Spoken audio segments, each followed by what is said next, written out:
What's up guys, Seville here, and as you may know, this weekend is San Diego Comic-Con, which means there's a lot of action figures being revealed this weekend, some of which have already been shown off. Now I'm not personally in attendance, but I do keep track of the websites and Facebook pages that are in attendance and are covering what's going on there. Now, of course, since I'm not actually there, none of the photos I'm going to show you are actually mine. They're either coming from Facebook pages or they're coming directly from the manufacturers themselves.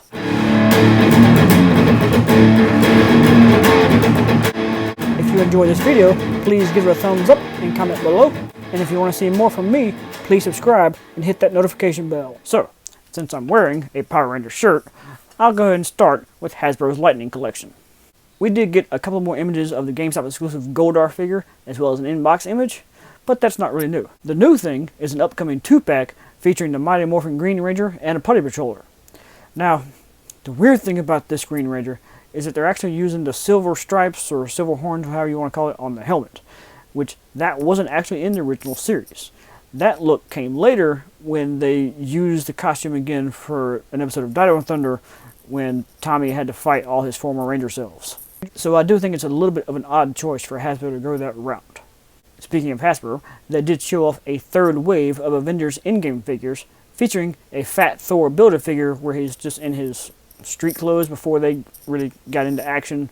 There's also a Heimdall for the first time and an updated Valkyrie figure in her white costume with the blue cape. This wave will also include another Iron Man, Captain America, Vision, and a really decked out Iron Patriot.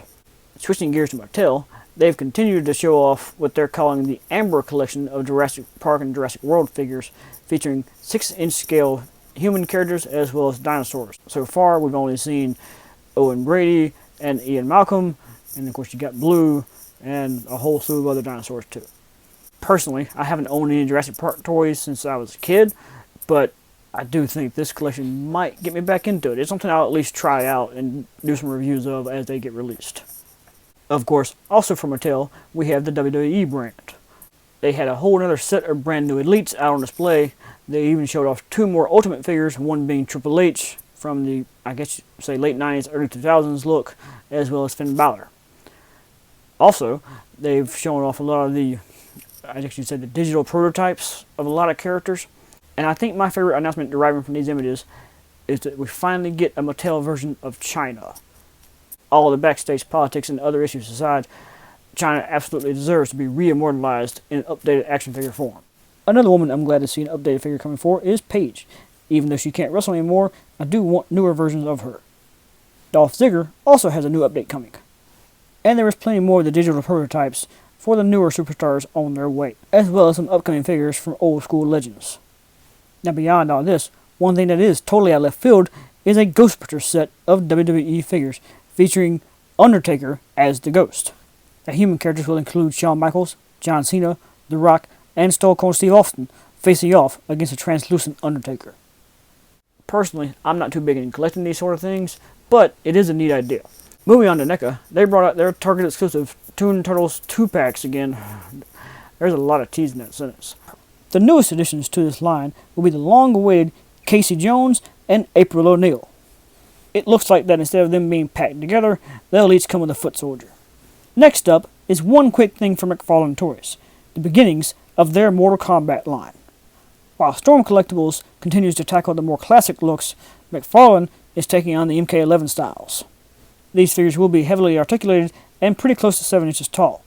When they do get released, I will be making comparisons with the Storm figures. Speaking of the Storm figures, they were out on display as well, showcasing the Cyber Ninjas again, plus the Ultimate MK3 Scorpion, along with some new fatality parts for Sector and Smoke. There was a human Smoke in the Ultimate MK3 Ninja outfit on top of the pit in one of these displays, but I've lost that image or missed that image somehow. But it does look like they're going to continue to go through the color spectrum of that style. The next reveal for Storm's Tekken line is Jin. This figure looks great so far, and Jin is my favorite character from the Tekken series, so I will definitely be adding him to my Tekken collection. And last, but certainly not least, Storm also had their Injustice line back out on display, which I hope means they'll get some release dates for these coming soon. Also, they added Doomsday to that mix. Now for those of you who have been watching my videos for a while, y'all probably know that Superman is my favorite fictional character of all time. Along with that, my favorite villain for Superman is Doomsday. Therefore, Doomsday by Storm Collectibles is an absolute must-have. Basically, no matter what the cost. That's it for SDCC 2019 so far, but if more awesome stuff gets revealed, I will be making another video showcasing that.